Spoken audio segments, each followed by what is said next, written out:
Bonjour à tous et bienvenue dans On se voit, le podcast fait pour tous ceux qui en ont un peu marre des applications de rencontres. Je suis Maë Paris et 2 fois par semaine, je vous présente des profils de personnes dont le cœur est disponible. Si la voix de la personne que je reçois aujourd'hui vous séduit, rendez-vous à la fin de l'épisode. La personne que vous allez découvrir aujourd'hui s'appelle Ophélie. Bonjour Ophélie. Bonjour Maë. Comment tu vas ? Ça va bien. On est bien. T'es bien installée, ouais, à ton aise. C'est cosy, vous êtes sympa, on est bien. Très bien. Eh bien, vous n'aurez d'elle que le son de sa voix. Mais laissez-moi vous décrire ce que je vois.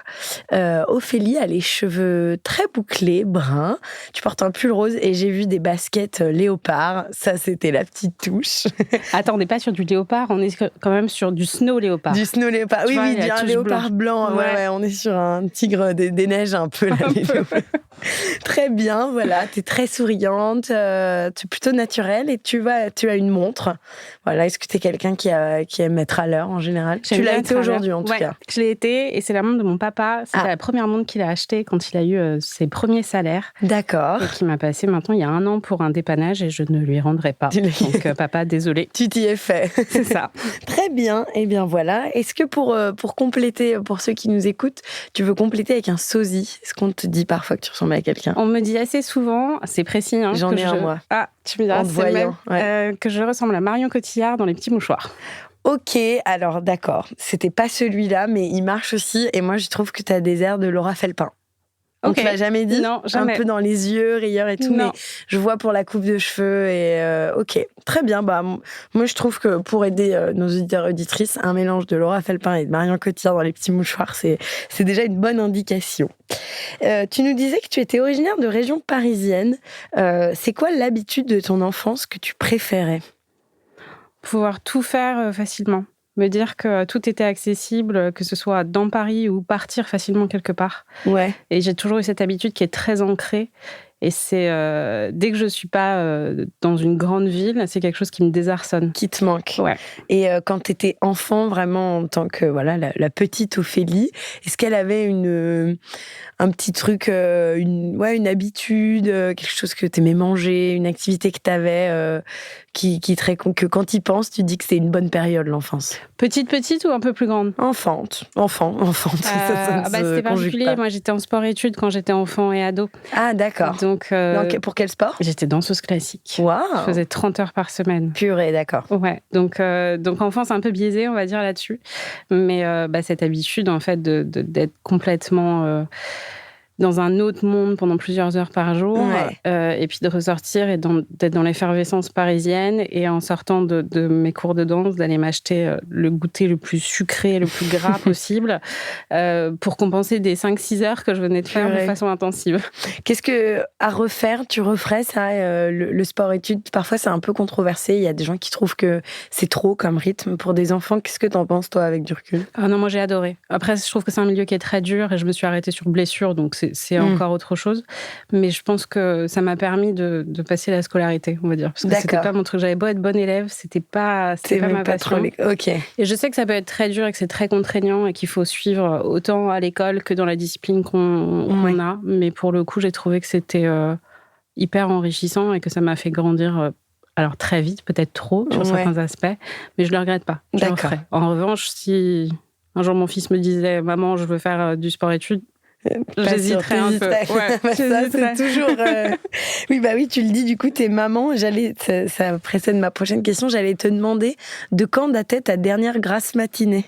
Donc peut-être que ce rôle t'empêche de dormir le matin. C'est l'avantage d'être parents séparés, c'est que malgré tout, je peux avoir des grasses mat. Une semaine sur 2. Voilà, mais mon horloge interne, on a décidé autrement et se dit 7h30, c'est une bonne heure, quoi qu'il se passe. Mais je ne suis pas d'accord, donc j'essaye de me rendormir. Je crois que j'ai pas dépassé 9 heures depuis sa naissance. Depuis longtemps. Quel âge il a ? Il a 7 ans. Ok, ah ouais, donc ça fait très longtemps que t'as pas dormi jusqu'à... Même quand tu peux, ou si tu sors la veille, t'es pas du genre à traîner jusqu'à midi. J'arrive pas. C'est-à-dire vraiment, il y a un automatisme, c'est le réveil interne. Il faut sortir. D'accord, très bien. Et on a tous le sentiment un peu parfois de manquer de temps. Toi, c'est quoi les activités que tu sacrifies par manque de temps ? Alors, j'ai décidé récemment de ne plus sacrifier. D'accord. Avant, je sacrifiais beaucoup, je faisais plus de sport. Ma vie, c'était mon travail et mon fils. Et il y a à peu près 2 ans, j'ai décidé que ça suffisait. Donc, j'ai fini par grappiller à nouveau du temps pour moi. Là, par exemple, ça fait 5-6 mois que j'ai repris le sport. Et maintenant, ça fait partie de ma routine. Personne n'y touche. C'est bloqué dans mon agenda. Et c'est comme ça et c'est tout. Donc, j'ai arrêté ça. D'accord, de prioriser aussi un peu, toi, et de trouver du temps. Ouais. Ok, très bien. C'est une très bonne chose. Il ne faut pas s'oublier quand on est parent et encore moins à cause du travail. C'est ça, on n'est pas qu'une maman. Non, c'est bien vrai. Et est-ce que tu as déjà joué d'un instrument de musique ? Tu nous parles pas mal de sport, mais... J'ai fait de la flûte traversière. Je sens un souvenir... Je crois que j'ai tenu 3 mois. Ok, donc, tu l'as adulte ou enfant ? Non, enfant. D'accord. Avant la danse. Et qu'est-ce qui marchait pas ? Plus la flûte traversière, si c'est mal fait, ça fait mal aux oreilles. Alors, c'était bien fait, visiblement. J'étais pas trop mauvaise. Je crois qu'apprendre la musique, ça m'a découragée. D'accord. Mais tu en écoutes aujourd'hui beaucoup ? Oui, mais lire la musique, c'était... le solfège. J'avais pas envie. Du coup, j'ai lâché l'affaire. Je me suis dit, la danse, c'est plus facile. C'est bien, c'est moins scolaire. C'est ça. Très bien. Est-ce que tu peux, sur ton portable, remonter jusqu'à ton échange, le plus vieil échange WhatsApp que tu aies ? Ah, mais on va remonter très loin. Tu vas peut-être balayer. Alors, j'ai fait le test avant de te poser la question. Je me suis entraînée. On croit que c'est impossible, mais en fait, on y descend assez vite. Ah oui, mais il y a des suppressions d'infos, c'est pas possible. Ouais, écoute, c'est un groupe, je sais même pas ce que c'est, qui s'appelle Secret Gift. Un cadeau secret. Mais je ne sais pas de quoi on parle, je ne sais pas qui c'est. Ah si, ah oui, c'est quand j'ai envoyé des cadeaux à mes neveux qui vivent aux États-Unis. Ah. Et donc, c'était un groupe avec ma belle-sœur pour le suivi du colis. Ah, très bien. Et ça date de quand ? 2022, c'est pas très loin. Ah oui, non, c'est pas. Ton portable a peut-être fait une petite mise à jour. Ouais, c'est bizarre. Donc, c'est ton frère qui vit...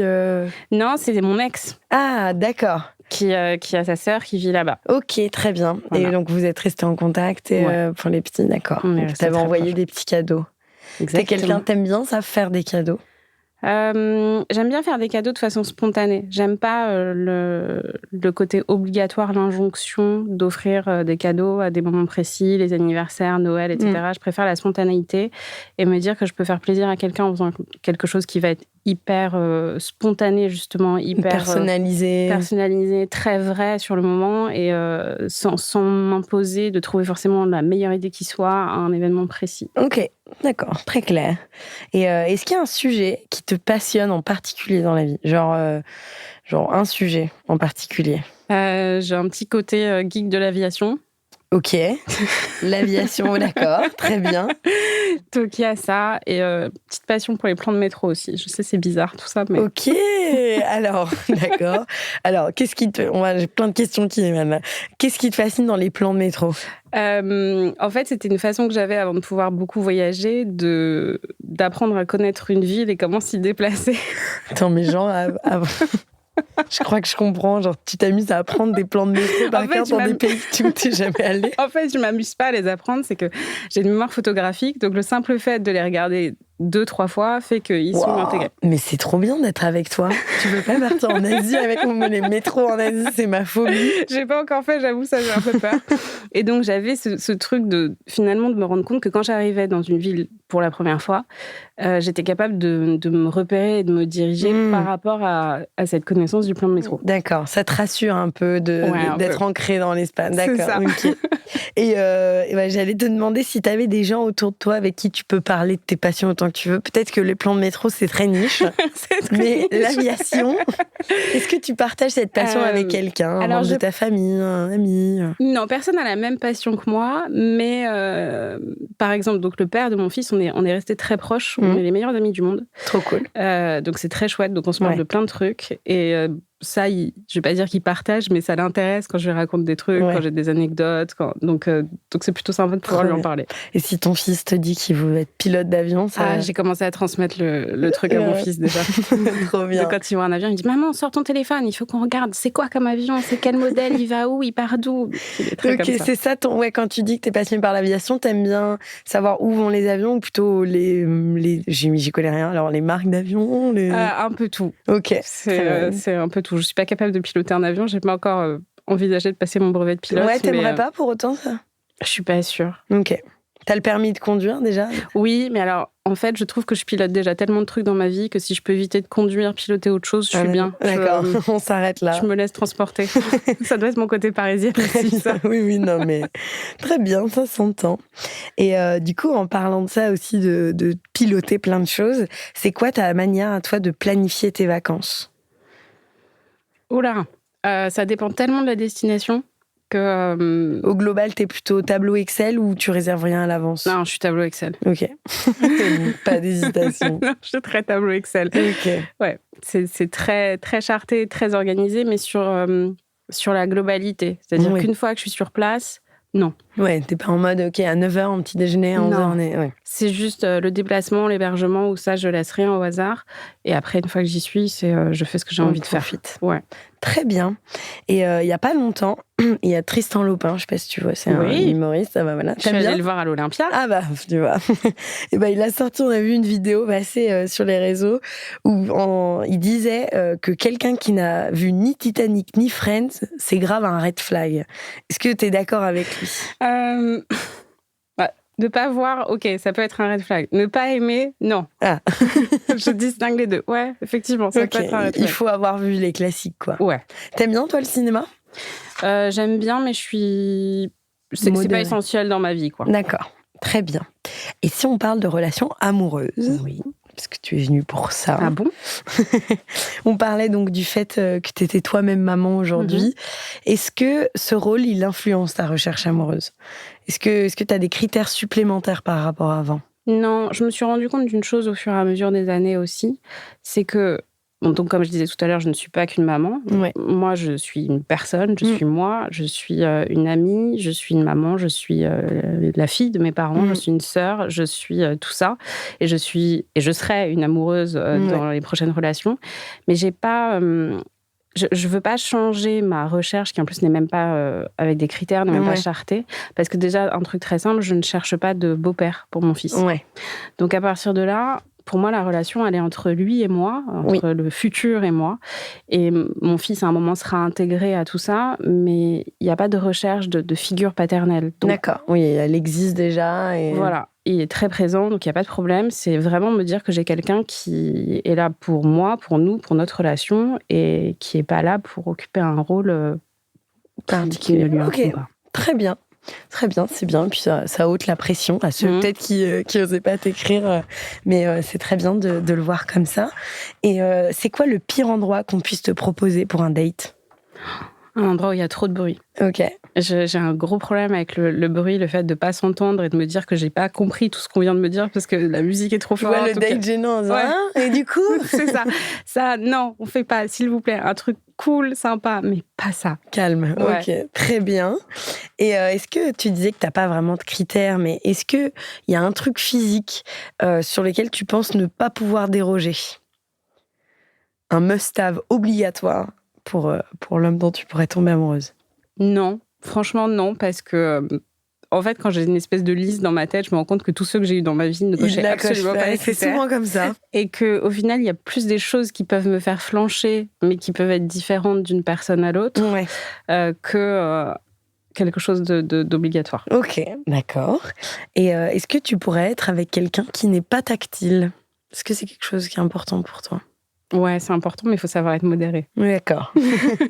Faut le bon entre pas deux. Trop de... Faut savoir écouter. Ouais. Parce que pour moi, ça dépend des jours. Il y a des jours où je vais pouvoir être très câlin et je vais vouloir que ça. Et puis, il y a d'autres jours où il ne faudra même pas m'approcher. C'est peut-être les hormones, je ne sais pas. Mais il ne faudra pas, quoi. Donc, juste te demander... être à l'écoute. Très bien.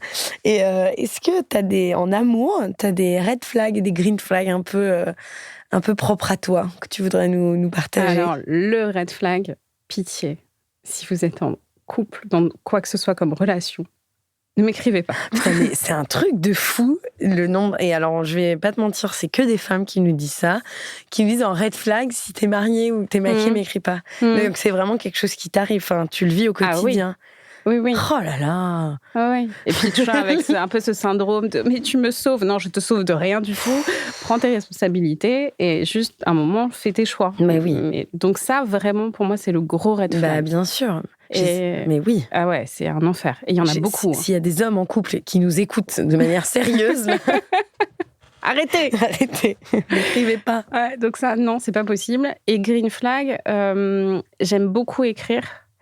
Et la communication écrite, on parlait de WhatsApp tout à l'heure, est super importante pour moi, parce que je suis pas très téléphone. Ouais. Et donc, il faut que j'ai une fluidité. Par texto. Ouais, assez immédiate, assez évidente. C'est-à-dire que si je sens que ça prend pas de ce point de vue-là, ça prendra pas sur le reste. On sent que moi, dans ma vie, j'ai pas le temps. J'ai priorisé mon temps pour un peu de sport et l'aviation. Si tu mets un quart d'heure à m'écrire un texto. Déconnez pas sur WhatsApp, les gars. Ok, très bien. Très drôle. Non, ça peut être long d'écrire, mais il faut juste qu'il y ait qu'on comprenne bien les émotions. Ouais, qu'on ait une bonne compréhension. Moi, j'ai tendance à beaucoup vanner quand j'écris. Donc, il faut que ça marche et qu'on comprenne où est le second degré. Et si ça marche pas dès le départ, c'est pas j'apprends à te connaître. C'est le truc se fera pas. Fluide. Bizarre. Heureusement qu'on se rencontre par la voix ici. Et d'ailleurs, tiens, tant qu'on parle de ça, t'as un avis sur les emojis? C'est quoi, toi? C'est très important. Ok, on peut les utiliser. Ah ouais, il faut. Peut-être que c'est un peu un truc de boomer. Et pareil, j'utilise des gifs aussi. Désolée, hein, mais c'est un truc de génération. Mais c'est hyper important pour moi parce que parfois, vraiment, ça permet de contextualiser. Ouais. Et cette petite vanne qu'on va mettre, si on met le bon emoji ou le bon gif derrière, la ponctuer, ça va sauver le truc parce que sinon, c'est d'une violence inouïe. Exactement. Donc, il le faut. Mettez des emojis. Très bien. Bah, merci. Est-ce que tu es prête pour que je t'assène de questions rapides? Allez, vas-y. L'alcool que tu préfères? Aucun. La mort de Michel Blanc t'a rendu triste? Non. Manu Payet ou Manu Chao? Manu Payet. Une soirée en solo, tu manges quoi pour te faire du bien? Des bonbons. Est-ce que tu connais le numéro de quelqu'un par cœur? Plusieurs. La dernière série que tu as regardée? Chaos. Si tu pouvais avoir un robot personnel, quelle tâche te simplifierait-il la vie? Le ménage. Tu préférerais avoir des ailes ou une queue de sirène? Des ailes. Si tu pouvais inventer une nouvelle saveur de glace, ça serait quoi?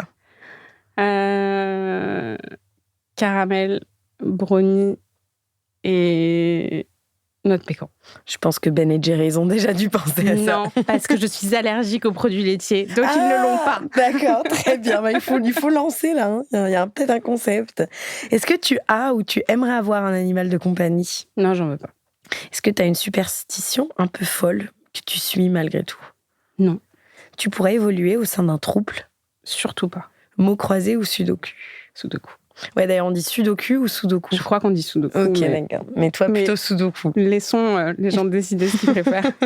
Très bien. Et surtout pas au sein d'un trouble, parce que... Ah bah non, c'est déjà difficile à deux, à trois, non quoi. Trop de galères. Il y a trop d'incompréhension possible. Non, très deux, bien. C'est bien. Très bien. Eh bien, écoute, merci beaucoup. On arrive à la fin de notre discussion. Est-ce que tu veux en dire plus sur donc le type de personne que tu recherches? On en a déjà pas mal parlé, mais tu n'as pas parlé de ton âge. On n'est pas obligé de le dire si tu veux. Donc, tu disais que tu vivais à Paris. Est-ce que tu veux absolument quelqu'un qui vive à Paris ou... La banlieue, c'est autorisé. Hein. Ça passe. J'arrive à passer au-delà du périph'. Non, je n'ai pas vraiment de précision à donner. En fait, j'ai juste envie de quelque chose de fluide et de sympa. D'accord. Et le reste se fera tout seul. Ok. Très bien. Ben, merci. C'est très clair. Merci pour tout ce que tu nous as confié. Et merci aux auditeurs et auditrices qui nous ont écoutés jusqu'au bout. Si la voix et le profil d'Ophélie vous attirent, si rencontrer une personne qui a déjà un enfant est un green flag pour vous, si rencontrer une personne qui est passionnée d'avion et de plans de métro n'est pas un red flag, mais surtout, si vous êtes attiré par la bonne humeur et la simplicité d'Ophélie, rendez-vous dans la partie J'ai un crush de notre page Instagram On se voit. Vous pourrez écrire directement à Ophélie et elle choisira ou non de vous répondre.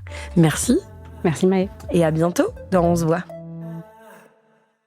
On se voit est un podcast original imaginé par Maë Paris et Jérôme Lavilla. Merci aux équipes Engel de nous produire et de nous accompagner dans cette aventure.